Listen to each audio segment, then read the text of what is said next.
All right, welcome back to part 2 of Monday's lecture. So we're going to be continuing on in chapter 22.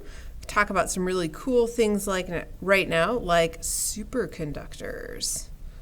So there are some very practical implications for everything that we've talked about thus far. All right, so we know different materials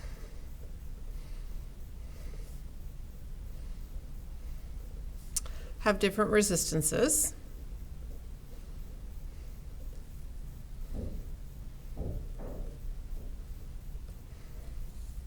And we know this is a quantitative measurement of how much a material does not want electrons to flow through. So essentially, how much is it going to resist that current going through it? So for most materials, and resistance, by the way, is temperature dependent. For most materials, when you lower temperature,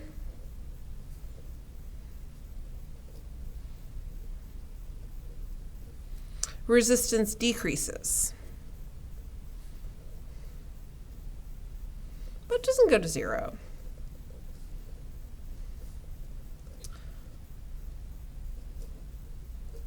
And I have personal experience with this. I used to work with cryogens in grad school. And so part of what we had to do when we were analyzing the timings of our signals and looking at the resistance is we had to take temperature into account. So I had a setup where we dropped it down to 10 degrees Kelvin. That makes a difference in terms of resistances. However, it would have been really tricky if I would have had a superconducting material in my circuit. So there are some materials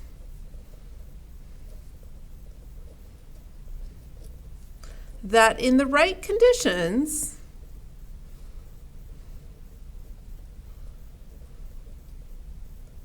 lose all resistivity. And I mean all resistivity. It drops to zero.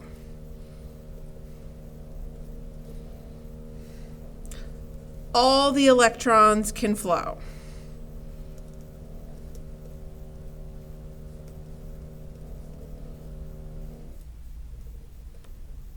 And this is not, we've been assuming that the resistance is effectively zero. This is actually zero. These materials are superconductors.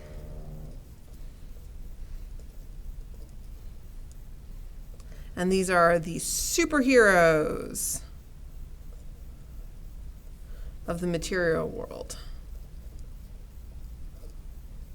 And now you can either laugh or groan at that joke.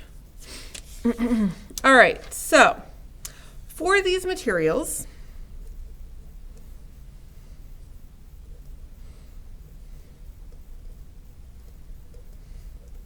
there is a critical temperature known as T sub C for when R is equal to zero. So you do actually have to meet a certain temperature condition in order to observe the superconducting effects. So this critical temperature is materially dependent.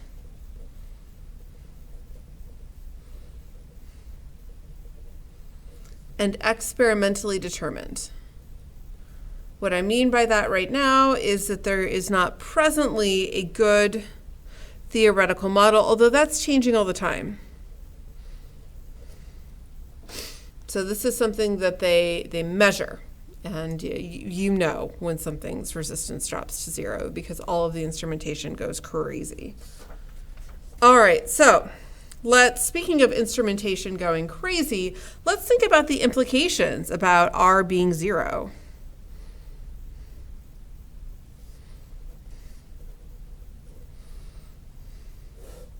Okay, so U goes to infinity. And if the electric field would be non-zero, then this would imply that current goes to infinity. And infinities, zeros we can have. Infinities are a problem. So I equals infinity is impossible.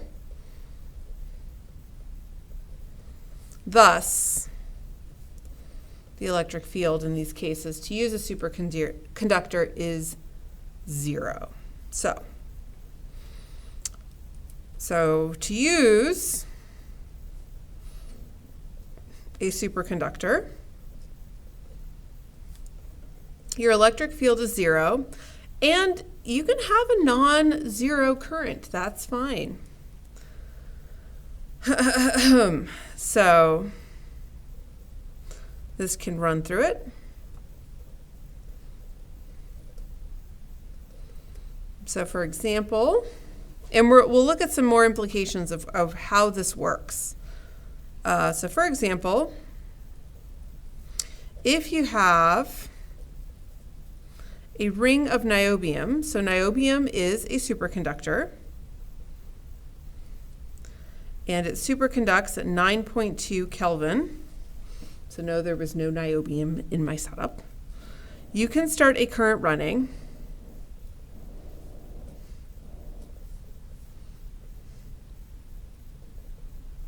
And it will go for years.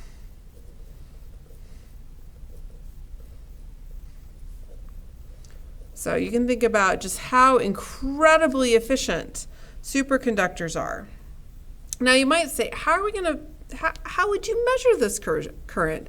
Because, if we introduce an ammeter, it's going to introduce a little bit of resistivity.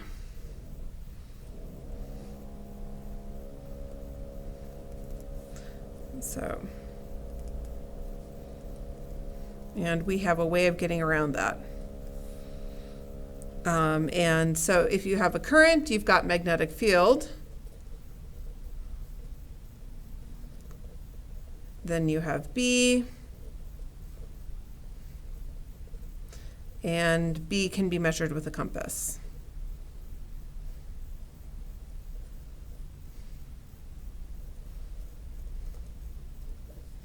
So they have done these experiments, and these are all things that have been experimentally verified. In fact, you can look up some very cool YouTube videos on superconductors. Now you might be thinking, wait. Come on now. Energy principle.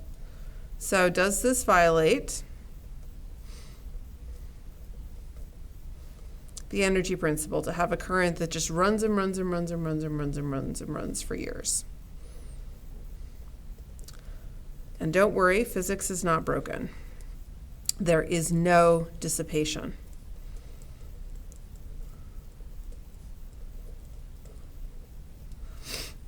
So R equals 0, power equals Ri squared equals 0. So 0 power is used up, which could have some very, very practical applications. But has anyone caught on to the problem with superconductors and why we don't use them for absolutely everything? I mean, my goodness, you just get a little bit to get them going and you've got this current that just lasts and lasts and lasts for years. Well, I've been talking about temperatures near absolute zero. Do you know how hard it is to cool something to absolute zero? When I cooled my detector, which had 14 liters of argon in it, I cooled it down to 82 degrees Kelvin. It took 3 weeks and so much energy to cool it all the way down to that. In the case of, I had another cube where I had neon that I brought down to a freezing temperature. So we're talking about maybe 100 cubic centimeters, maybe a liter of neon. And we brought it down to -10. That took a month and a half and a heavy, heavy energy drain. So bringing down temperatures to that low so that you can take advantage of superconductors, while it's true you can get a lot of power, but you're certainly putting a lot of energy in just in cooling. However, there's been some very recent discoveries in the field of high temperature superconductors, because this is definitely something that we want to harness. All right, so we used to think all superconductors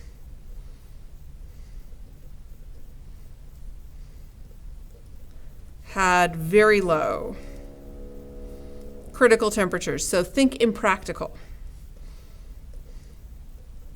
I have a lot of friends in the field of low temperature physics. It's a really interesting field, but it is the field where everything goes wrong in terms of trying to get something cold enough.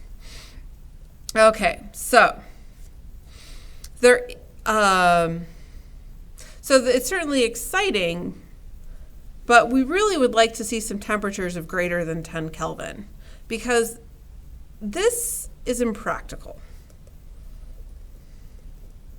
It's very cool, figuratively and literally, but very impractical. However, recently, there have been materials discovered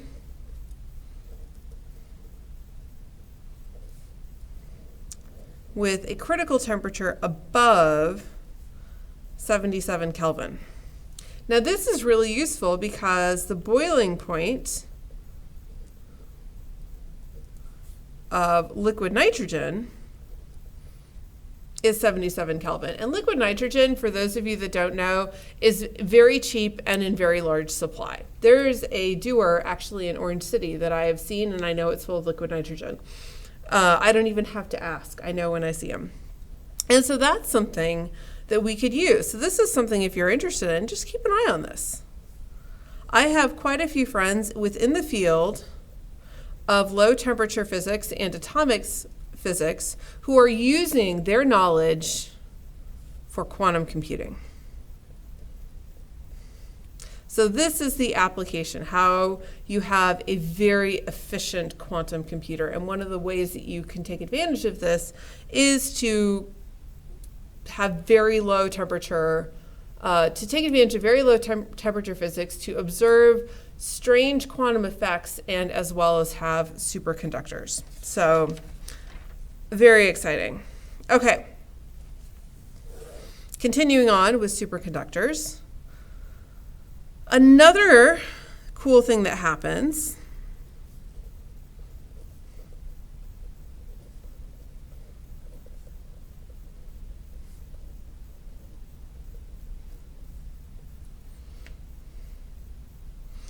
is what occurs when you expose it to a magnetic field.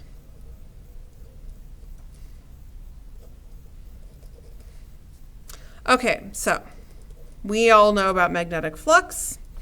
So let's think about flux, the magnetic kind. Or as they might say in the 90s, let's talk about flux.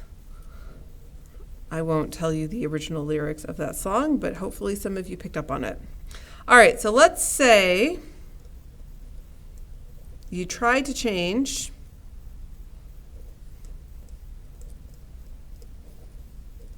the flux in a superconducting ring.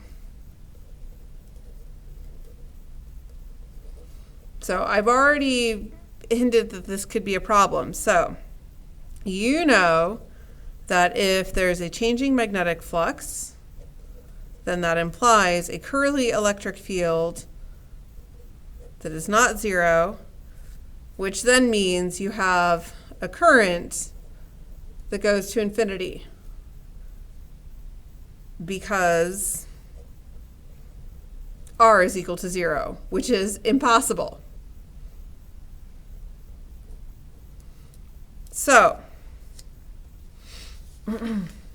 therefore, you can't have a non-zero, you cannot have a changing magnetic flux. The change in magnetic flux with respect to time must be 0. But an interesting thing will happen within a superconducting ring if you try to change the magnetic flux. Okay, so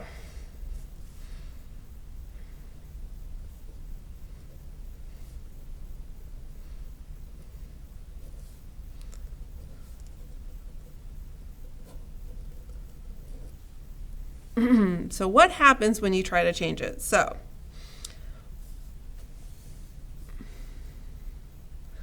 instead, an attempt, because, you know, I'm an experimentalist physicist. Of course we try to mess with the universe. And so, of course, this has been done. An attempt to have dB dt non-zero. And I kind of wonder if the first time it was done, it's probably a bunch of really bored, stressed out grad students. Maybe not. An attempt to change magnetic flux will result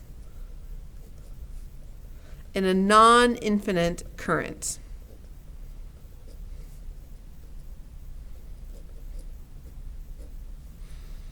Which will produce a flux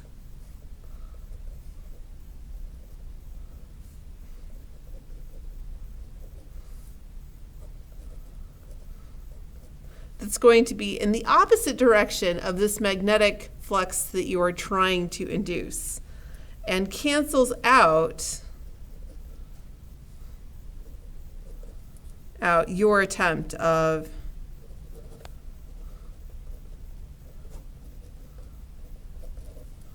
all right, so let's look at this closer.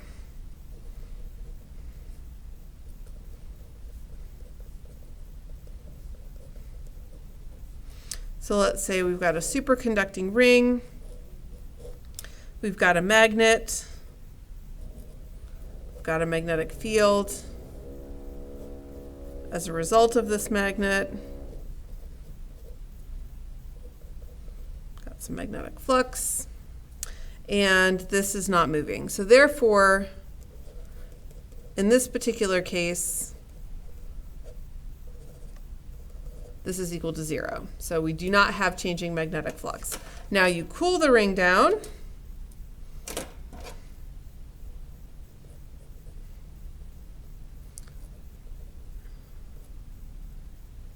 To the critical temperature. So now we have a superconductor. Okay, so we started off with a constant magnetic flux because the magnet was not moving. And now you're going to start moving the magnet. You're going to move it away from the ring. So the velocity is non-zero. It's going in the direction to decrease the flux. So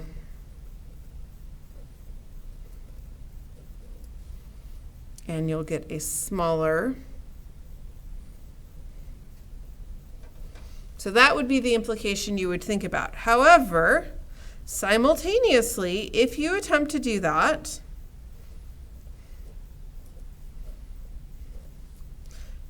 what's going to happen within your ring? So you're going to have your smaller magnetic field from the magnet, B magnet. Then you're going to start to get that current induced, and you're going to get B loop. And it's going to be exactly such that net flux is 0. So, and as EMF is equal to resistance times current, EMF must also be 0.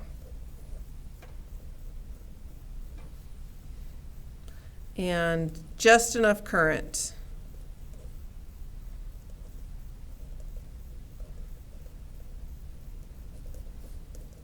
to cancel out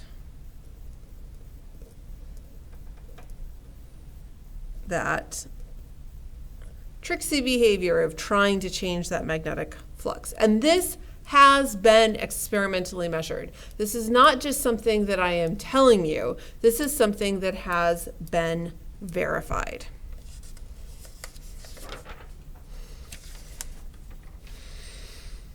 Okay, so moving along with superconductors to the Meissner effect.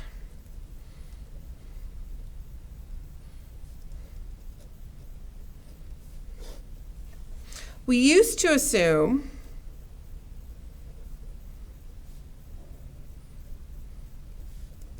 that the same effects would happen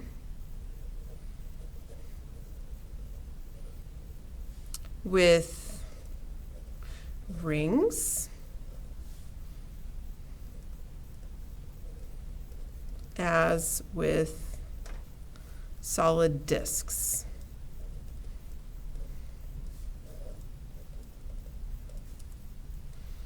However, in 1933, it was discovered something else actually happens.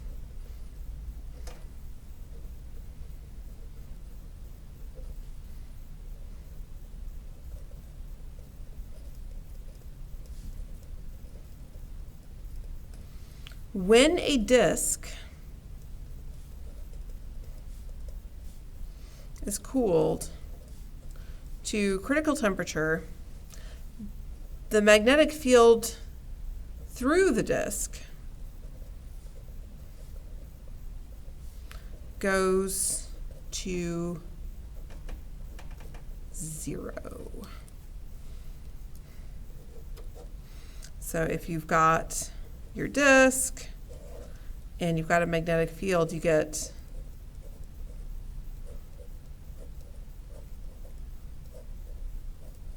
this.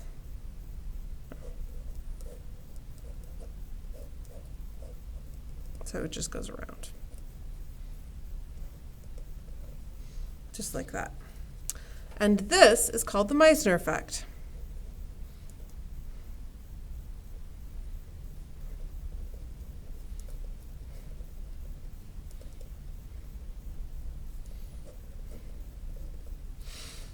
And it applies to type 1 superconductors.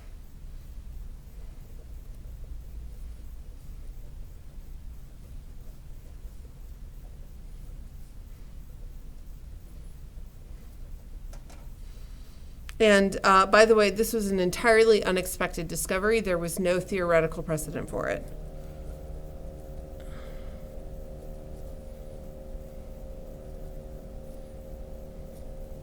Which does happen from time to time in physics. Okay. And by the way, if you've ever seen one of those videos of the levitating frog or a magnetic levitation video, that's the Meissner effect.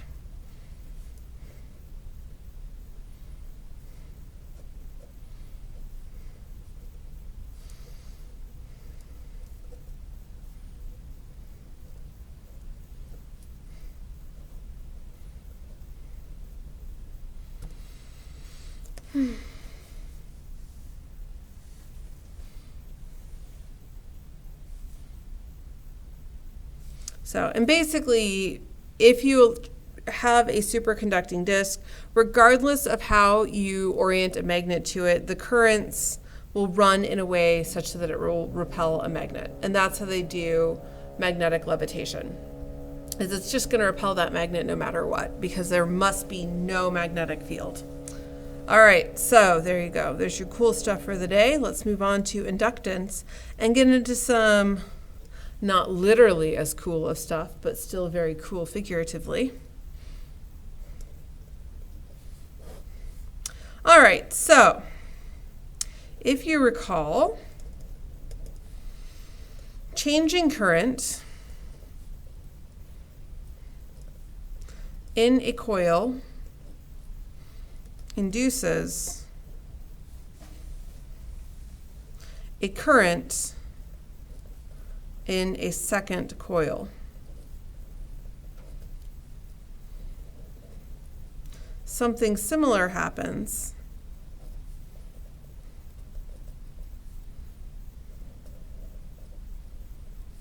in a single coil. So when you change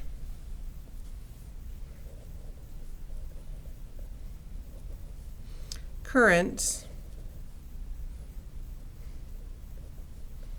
in a single coil,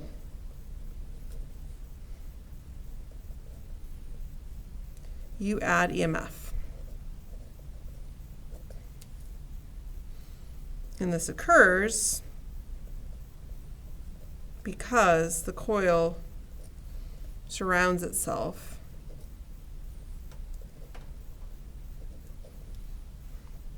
with dB/dt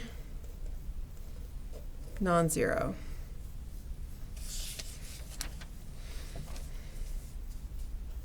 And this self-induced EMF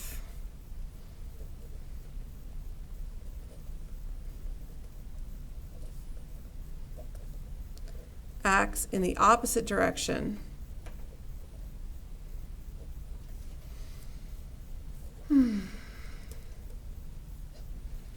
as the change in current. So practically this means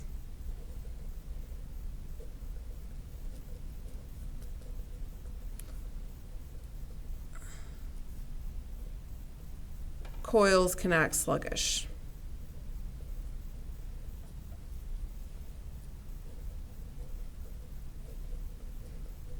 So it can be hard to change a current.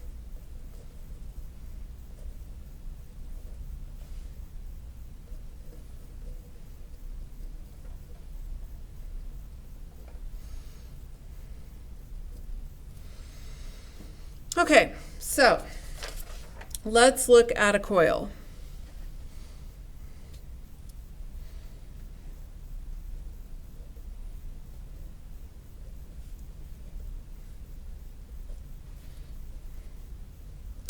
We have a plastic cylinder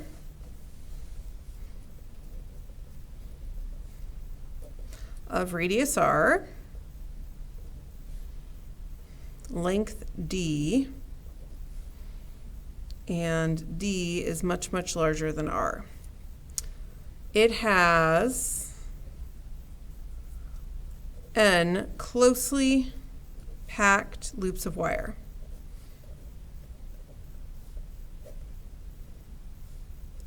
With negligible resistance. Not zero, just negligible.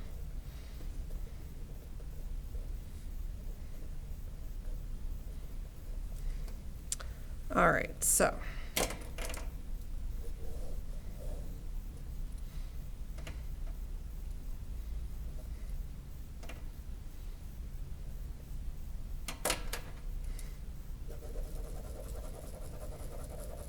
there's our loops of wire. All right, so you run current I making B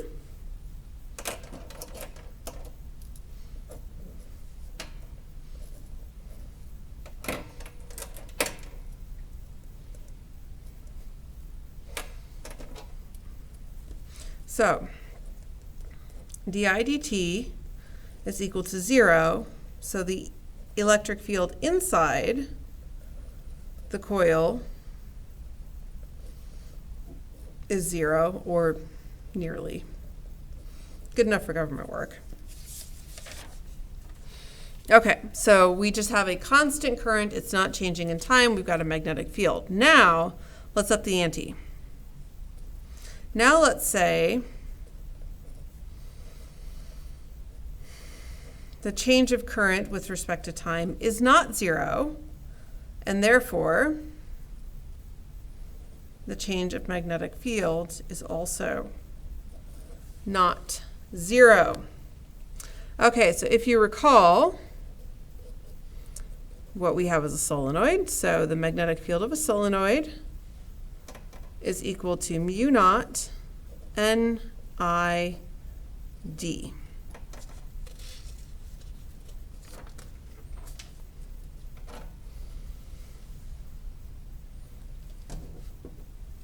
So if I is changing with the rate di dt, the EMF is equal to the change of magnetic flux with respect to time, which is the change of mu naught N I D pi r squared.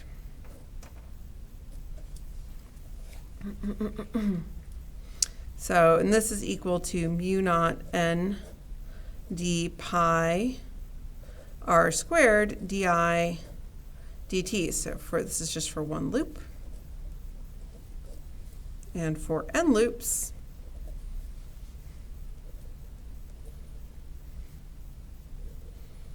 we have EMF is equal to N times mu naught N over D pi r squared di dt. So all we're doing now is combining what we know about solenoids and bringing Faraday's law to play. So this is equal to mu naught N squared d pi r squared di dt. And so often in physics,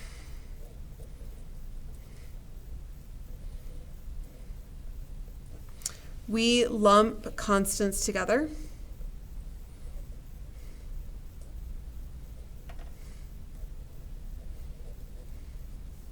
And so using L is equal to mu naught N squared over D pi r squared, then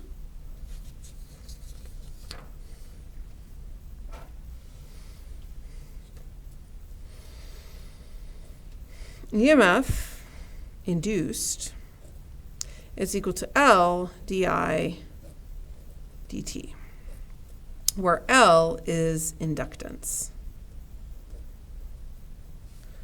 or sometimes called self-inductance. So we can see that here, that all we've done is we've grouped all of these together into one constant, L, otherwise known as inductance. All right, so this wraps up part 2 of Monday's lecture, and I will see you next time for Wednesday's lecture.